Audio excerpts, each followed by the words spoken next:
I rise to apprise this august House of the foreign policy dimension of our response to the Pahalgam terrorist attack, going into the preparations for Operation Sindoor and how foreign policy was handled during Operation Sindoor. As all the honourable members would appreciate, it was important to send a clear, strong and resolute message after the Pahalgam attack. Our red lines had been crossed and we had to make it very apparent that there would be serious consequences. As a result, the first step which was taken was that a meeting of the Cabinet Committee of Security took place on the 23rd of April, and that meeting decided that one, the Indus Waters Treaty of 1960 will be held in abeyance with immediate effect until Pakistan credibly and irrevocably abjures its support for cross-border terrorism. Two, the integrated checkpost Atari would be closed with immediate effect. Three, Pakistani nationals who are travelling under SARC visa exemption scheme will no longer be allowed to do that. Four, the defence, naval and air advisors of the Pakistani High Commission would be declared persona non grata. And five, the overall strength of the High Commission would be brought down to 30 from the number of 55. It was very clear, Honourable Speaker, sir, that after this first set of steps approved by the Cabinet Committee on Security, that India's response to the Pahalgam attack will not stop there. Our task, from a diplomatic perspective, from a foreign policy approach, was to shape the global understanding of the Pahalgam attack. What we tried to do was to bring out to the international community Pakistan's long-standing use of cross-border terrorism. We highlighted the history of terrorism in Pakistan and how this particular attack was meant to target the economy of Jammu and Kashmir and to sow communal discord among the people of India. Our messages were two. One, zero tolerance of terrorism, and two, the right to defend our people against terrorism. So all the interactions we did, the diplomatic briefings, we called all the embassies for briefings. We interacted with the media. All of this was aimed at these two objectives: zero tolerance of terrorism and the right to defend ourselves, right to defend the people of India against cross-border terrorism. Now, the focus for our diplomacy was understandably the UN Security Council. And Honourable Speaker, sir, the challenge for us was that at this particular point, Pakistan is a member of the Security Council. We are not. So we had to achieve our objectives in a Security Council where Pakistan is a member. Now, our goals in the Security Council were two. One, to get an endorsement from the Security Council of the need for accountability, and two, to bring to justice those who perpetrated this attack. And I am glad to say, Speaker, sir, and I hope that this is appreciated and recognized by the House. If you look at the Security Council statement of 25 April, the members of the Security Council condemned in the strongest terms the terrorist attack. They affirmed terrorism in all its forms and manifestations constitute one of the most serious threats to international peace and security. And most important, the Council underlined the need to hold the perpetrators, organizers, financiers, and sponsors of this reprehensible act of terrorism accountable and bring them to justice. I highlight this, Speaker, sir, because This statement of the UN Security Council resonated throughout the international community. So when many honorable members asked today, where was the world on Pahalgam? I think the answer is there.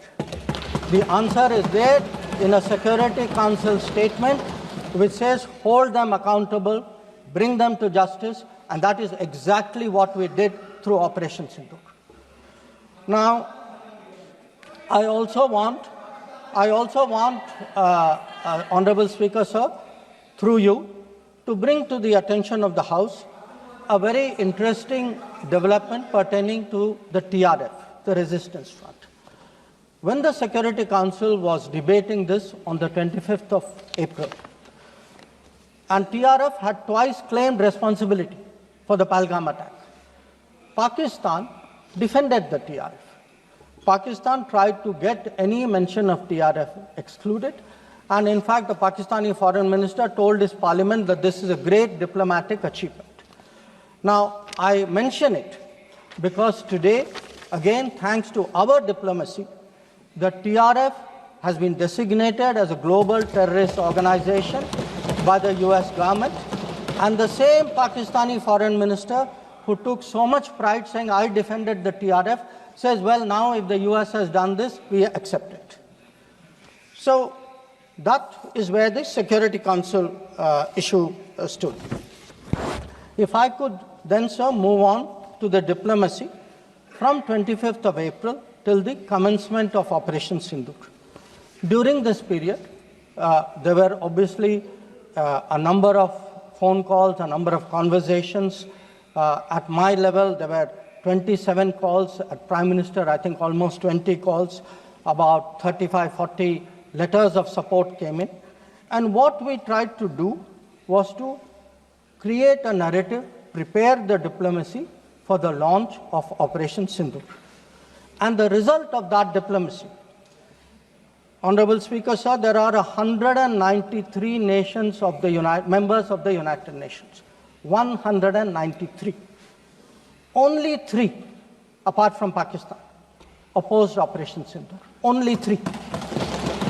If you look through this period, and I would be very happy to share with the House the exact positions of various governments, overwhelmingly, there was recognition that terrorism is unacceptable, that a country which has been attacked has a right to defend itself, and that India was doing exactly that. Now, when Operation Sindoor was launched, we spelled out our objectives. There was a statement, Honorable Raksha Mantri ji referred to it in his statement, where we put out for the benefit of our own people, for the international community, that Operation Sindoor was hitting the terrorist infrastructure in Pakistan and Pakistan-occupied Jammu and Kashmir, from where terrorist attacks had been planned and launched. We highlighted that 9 sites had been targeted, and we said that our actions are focused, measured, and non-escalatory in nature. And we were living up to the commitment that those responsible for this attack will be held accountable. This was the commitment which was endorsed by the UN Security Council, thanks to our diplomacy. It was a commitment made by the Prime Minister to the people of India that we would hit those symbols, those sites, those planning places. So today, when I hear many questions from across the aisle, I want to say, which one of you imagined that Bhavalpur and Muridke would be brought down the way it was? Which one of you thought? When did you even think of it during your tenure?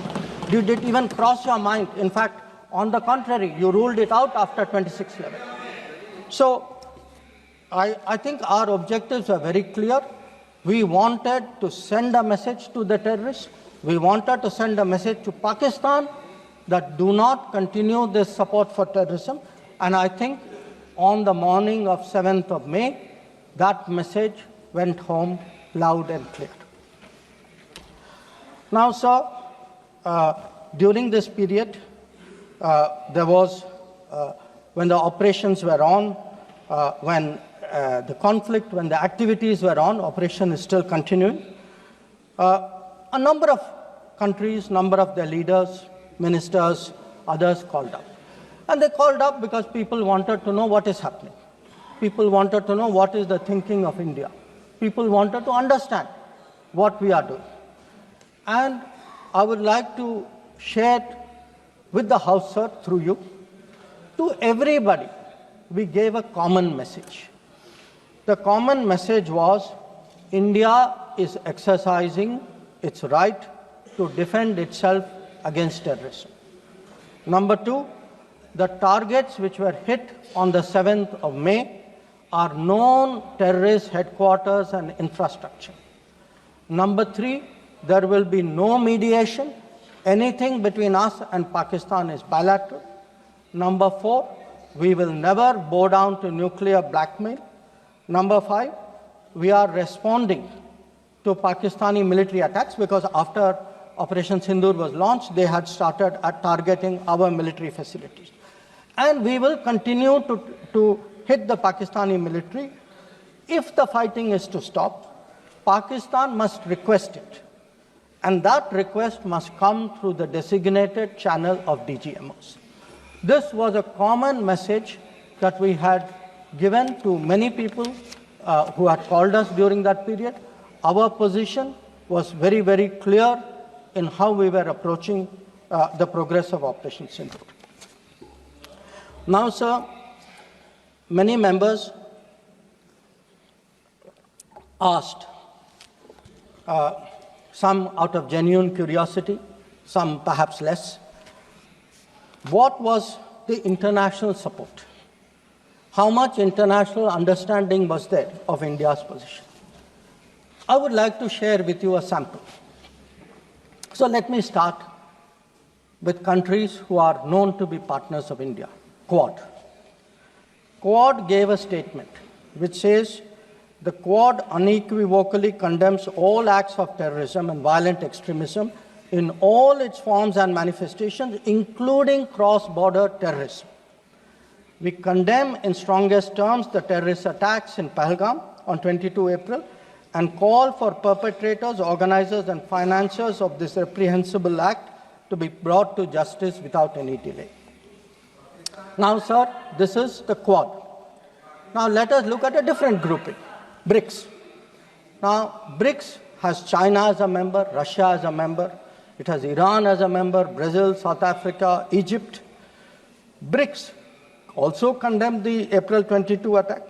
It reaffirmed its commitment to combating terrorism, again including cross-border terrorism.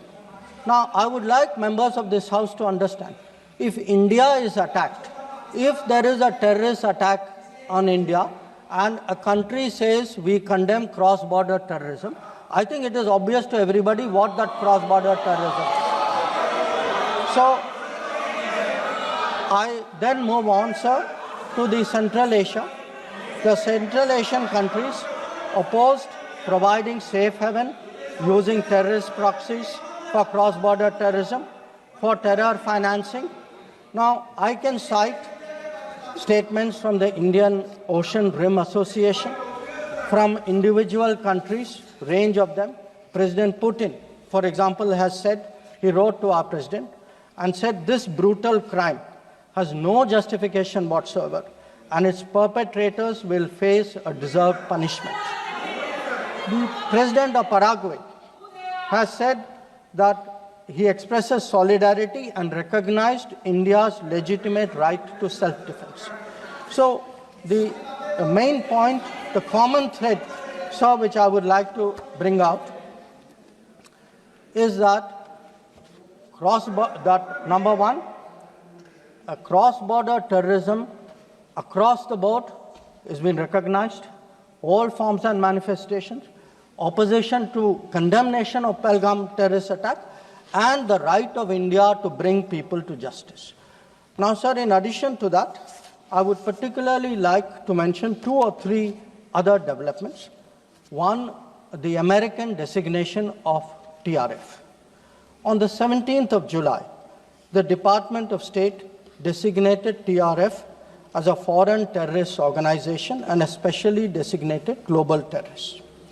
Now, this comes in the wake of the extradition of Tahavur Rana, who was involved in the 26/11 attack.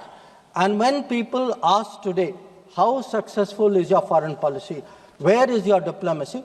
I want to say that Tahawur Rana, which many of you tried for so long to get, is finally here because of us. I want to say TRF was designated not because somebody out there made a remark. TRF was designated as a global terrorist organization because our diplomacy persuaded another country to do that. Now, our strong stance has resonated across the world. I was some time ago in Germany, and standing next to me, the German foreign minister said, India has every right to defend itself against terrorism, and Germany will support this fight against terrorism.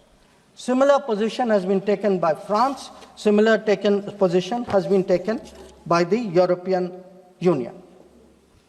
So, what I would like to highlight, sir, is that today, where Operation Sindoor is concerned, there has been, the world sees what it is about.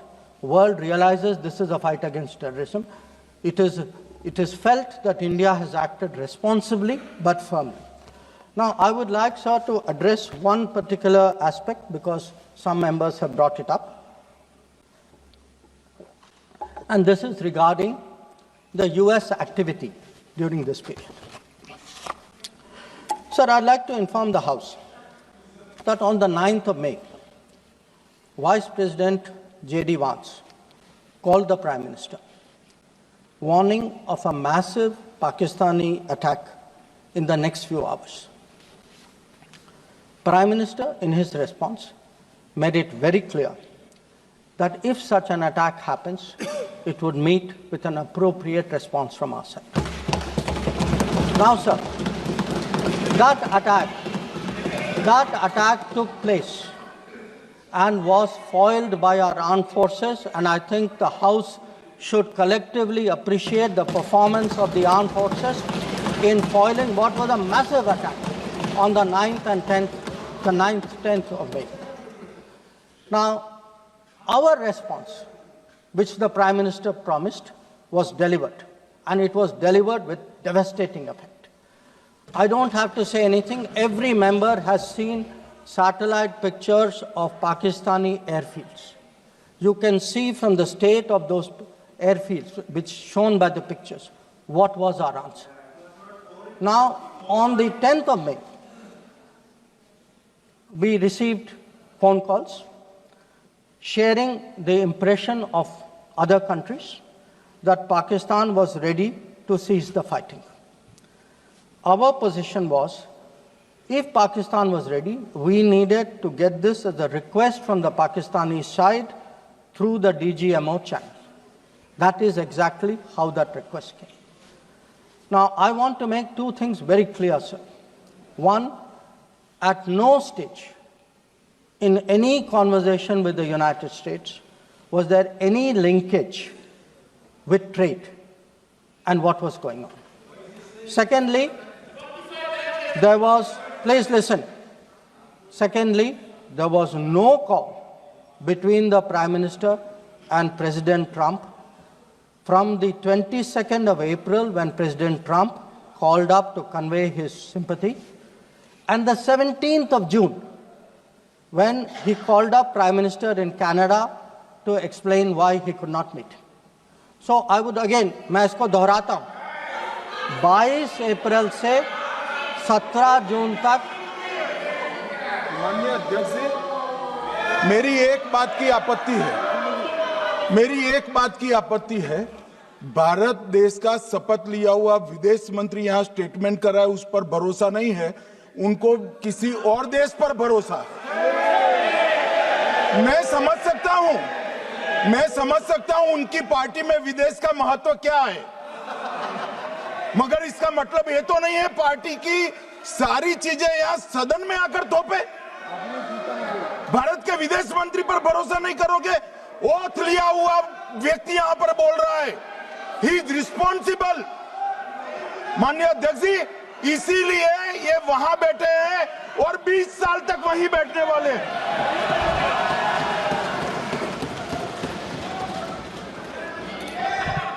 Honorable Speaker, sir, in the course of the debate today, some points were made by members of the opposition. I would like to respond to some of them. We were asked, why did you stop at this time? Why did you not go further? Please see who's asking this question. This question is being asked by people who, after 26/11, felt that the best action was inaction. Now, I would like, sir, to read out, because one member said, nowadays BJP members like reading from books. You get the truth in books. Sometimes you don't like what we read in books. So let me read out, sir, two excerpts from a book by the National Security Advisor of the UPA government. After 26/11, a chapter, this is a book called Choices. He says, on sober reflection and in hindsight, I now believe the decision not to retaliate militarily, but to concentrate on diplomatic, covert and other means was the right one for that time and place. This is what he says. But did he even do that? Because 26/11 happened in November of 2008. What was the reaction? The reaction was Sharm el-Sheikh. Was that diplomatic? Was it covert? Was it military? Now, what did Sharm el-Sheikh do?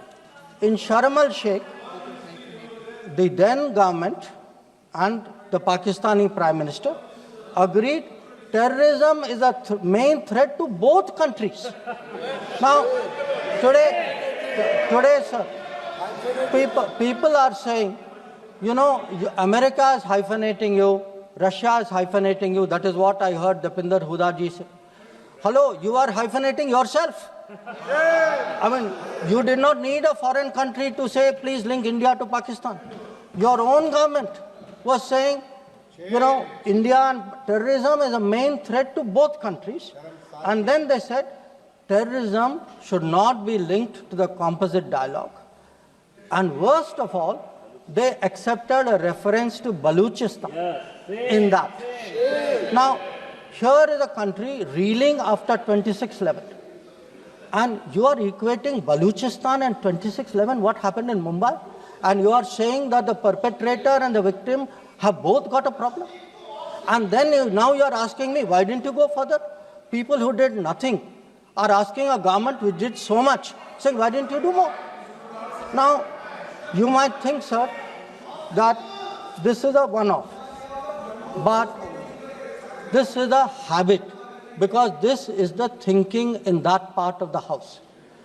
Some years ago, there was, if you remember, sir, the Mumbai train bombing. The Mumbai train bombing happened in July of 2006. In September of 2006, 3 months after the Mumbai train bombing, at Havana, the UPA government, with its Pakistani counterpart, condemns all acts of terrorism as though we are both again equal, and agrees that it's a scourge that we need to effectively deal with together. And then they directed again resumption of dialogue.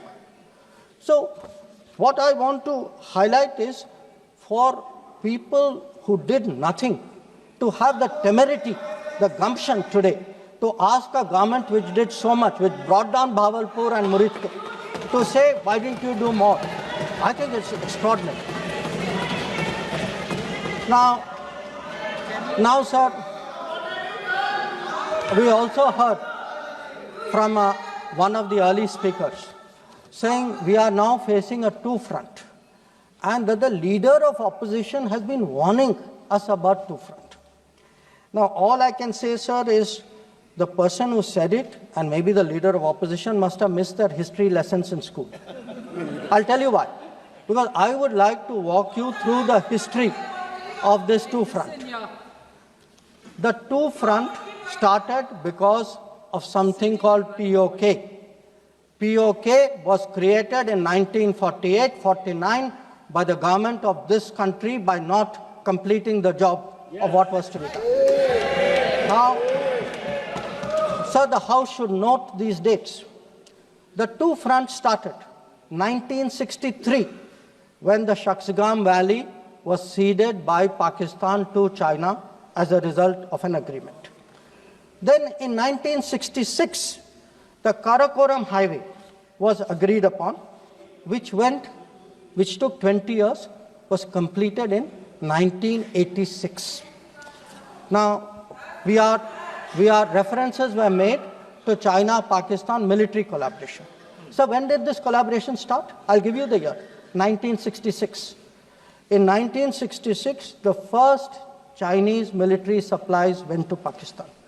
When did nuclear collaboration start? 1976. 1976, when Bhutto arranged for China-Pakistan to get together on this. And in 1980s, when Prime Minister Rajiv Gandhi was visiting China and Pakistan, that was when the nuclear collaboration was at its height. Now, let me go further. You will say, why are you talking history? So let me bring this further up. 2005, Pakistan-China Treaty of Friendship and Cooperation. 2006, Pakistan-China Free Trade Agreement. 2013, handing over of Gwadar to China, Gwadar port to China. May 2013, announcement of China-Pakistan Economic Corridor. So, sir, we are getting warnings about a US-China, Pakistan-China collaboration, when this collaboration has been going on for 60 years. Now, let me also address two other points. There was a reference made to IMF that, why did you not stop? Why did you not stop? आपने सवाल उठाया तो जवाब भी सुनना पड़ेगा. आपने उठाया ना, आपके उपनेता ने उठाया, आपने सुनो जवाब. अब जैसे सवाल करोगे वैसे जवाब सुनने पड़ेंगे. Sir, the IMF loan which was given was approved in September 2024. It was an extended fund facility of $7 billion. Now, sir, the House should know, Pakistan is a serial borrower from the IMF. I think 16 or 17 times they have taken IMF package. Now, very interesting comparison, sir. In 2008, Pakistan got a standby arrangement of $9.70 billion. In 2013, it got another one of $5.9 billion. So the very people who are concerned today at a $7 billion package should remember a $15 billion package went through for Pakistan during that tenure. Now, reference was made, sir, to FATF. I want to say the longest period that Pakistan has been under FATF grey list has been under the tenure of the Modi government. During the Modi government, from 2018 to 2022, 1,576 days, Pakistan was in the grey list. Yes, they were in the grey list earlier also. I am not denying that. It was for a shorter period. But I again want the House to appreciate that the FATF meeting in May 2025 has kept Pakistan in the enhanced follow-up category, recognizing that the compliance of Pakistan is only partial. Now, sir, so much for Pakistan. Some members also raised issues pertaining to China. So I would like to spend a few minutes on that. So I would first like the House to appreciate, because today we are getting these lectures saying China is a great danger, China, Pakistan are together, we are warning you. So what does the Congress party really think about China? Don't go by what they say. Let us see what they did. In 2005, China was designated as a strategic partner during Prime Minister Wen Jiabao's visit to India. Strategic partner. And there is a concept, very famous concept called Chindia, sir, a belief that China and India have common interest And the main proponent of Chindia is the party spokesman of the people opposite. Now, some mention was made about visits, including my visit. Yes, I went to China. I went to China to make our position very clear about de-escalation, about trade restrictions, and about terrorism. I did not go to China for the Olympics. I did not go to China for secret agreements. I did not go.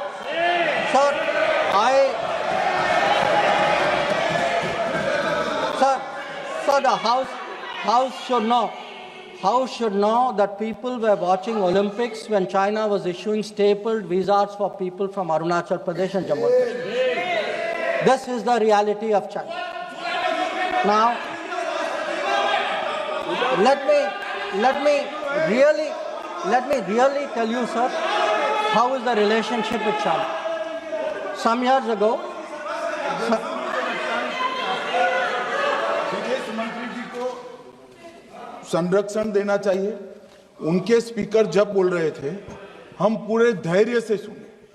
मैं बताऊंगा कितनी असत्य बातें बोली गई कल, परंतु फिर भी असत्य को भी हम हलाहल समझकर पी गए। अब ये सत्य भी नहीं सुन पाते हैं। माननीय अध्यक्ष जी, मुझे लगता है आपको प्रोटेक्शन देना चाहिए।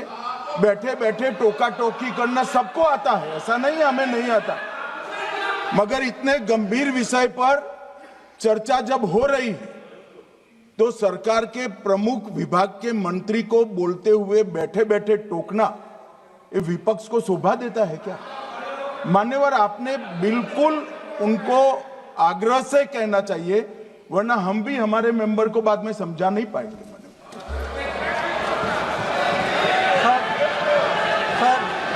We heard today a lot about what was supposed to be the thinking. बैठे आपको इजाजत नहीं, बैठे।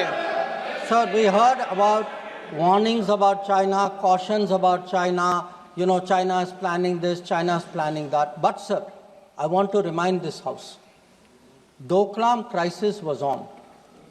The leader of opposition decided to get a briefing from whom? Not from the government, not from the emir, from the Chinese ambassador. He took his briefing from the Chinese ambassador when our military was confronting the Chinese military in Doklam. So I want to say that I want to say, and this is the political thinking. Let me, sir, give you the economic thinking.